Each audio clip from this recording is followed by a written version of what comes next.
BBC Manila 748, San Pedro, Laguna, 1, 2, 3, release!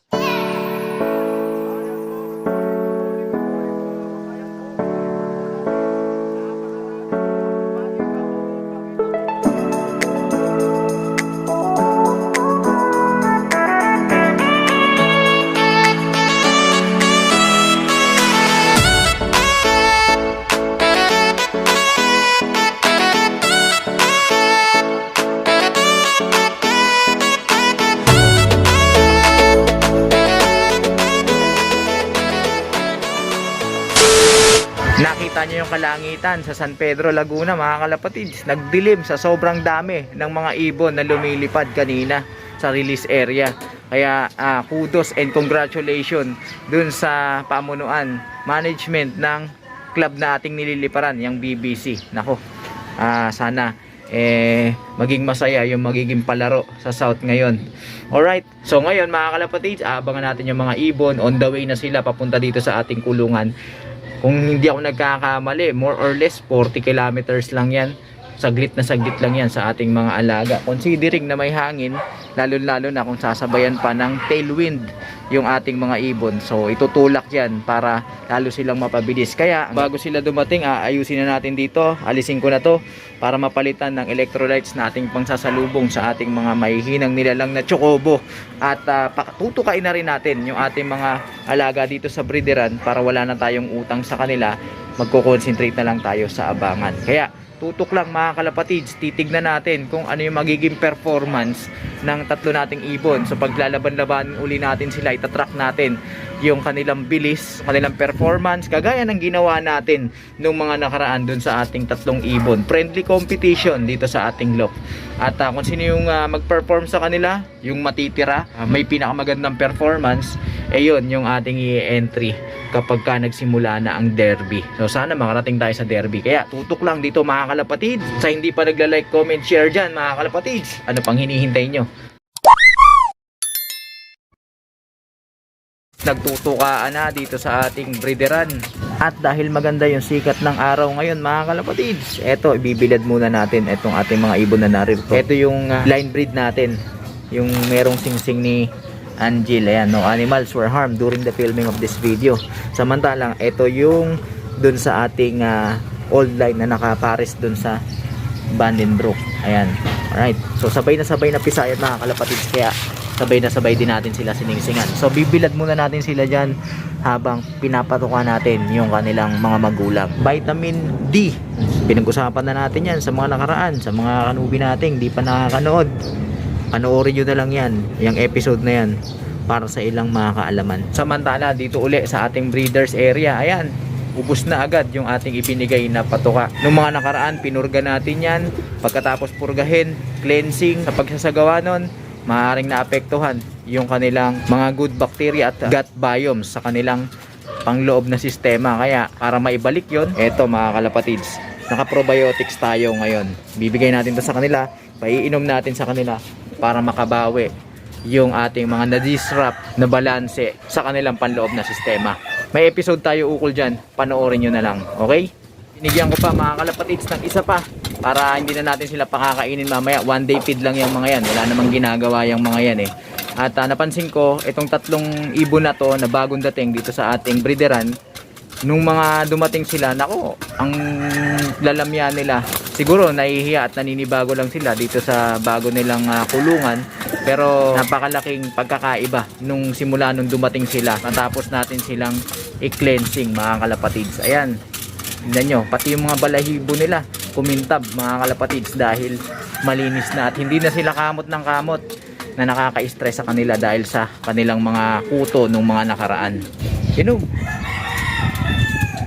Ayun, uminom din. Meanwhile, nako mga kalapatids, may dumating. Time check. Ayan, 8:26. Tama ba? 8:26 ng umaga. First dropper natin, yung kapatid ni Angel, yung full sibling ni Angel. Alright? So, kasya ka ba? Sige. pumasok na mga kalapatid. So bibigyan na natin yan ng reward agad at ipapakita natin sa kanya yung kanyang inakay kasi baka mamaya ay magtampo pa. O ito yung inakay mo, hindi ko inawa yan ha? Binilad ko lang yan sa araw. Ayan yung dalawang mag-asawa. Iniwan mo yung dalawa, nag-date pa yata yung mag-Paris na yun ha? O ito yung reward mo. Sige, banat ka na. Tinuka mo pa ako. Sige, yan. O. Total, nagsusubukan naman. Dadamihan ko na. Sige. Nako, tubig pa pala nito. Okay. Paiinumin na kita. Ayan, mga kalapatids, naghahanap na siya. Oh. Galing pa ng pugad yan. Talagang tumayo lang simula nung nilagay natin itong lagayan ng tubig. So, talagang nauuhaw na siya. Ayan.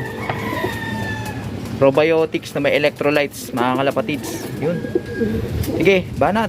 Good performance ka. Pinakain mo ng alikabok yung dalawa. Sana magmana ka o higitan mo pa yung kapatid mo. Tignan natin kung hanggang saan ka. Antay-antay pa tayo ng kaunti, mga kalapatids. Mga alas 9 tayo magpapatuka sa kanila.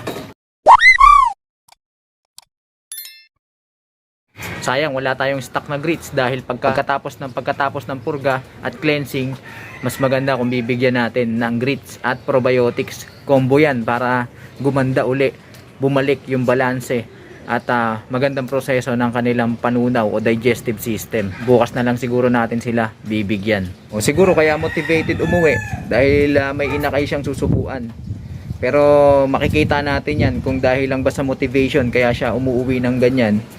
Titignan natin yan sa susunod kung magiging consistent pa rin yung ganyang pauwian. Update mga kalapatids, eto kararating lang, time check 8:36 ng umaga. Gumagaling ka na, Naruto Pasok. Pasok. Pasok. Okay. Aalangan pa. Hindi masunurin to mga kalapatids pero pumasok na rin. At yung isang ibon na lang yung ating hinihintay. Medyo kulang sa training yun mga kalapatids. Binigla ako lang. At sana naman makauwi pa. Anak ni Jessie. Yung kapatid nun, nilipad natin, tinraining natin nung nakaraan sa North. Huling lipad nun mga kalapatids, kung di ako nagkakamali, Tarlac. Kaya lang, pagkadating kinabukasan, pinuntahan naman agad tayo ng ating kalapatids na si Sir Guillermo. In-under the table niya na. Shoutout sa iyo Sir Guillermo Gamboa. Good luck sa iyong ginagawang pag-aalaga. Time check mga kalapatids. Yan, 8:45 ng umaga. Ayan na yung ating ibon medyo nangangapa. Yun, lumapag na. Tawagin na natin yan para makapagpatuka na tayo.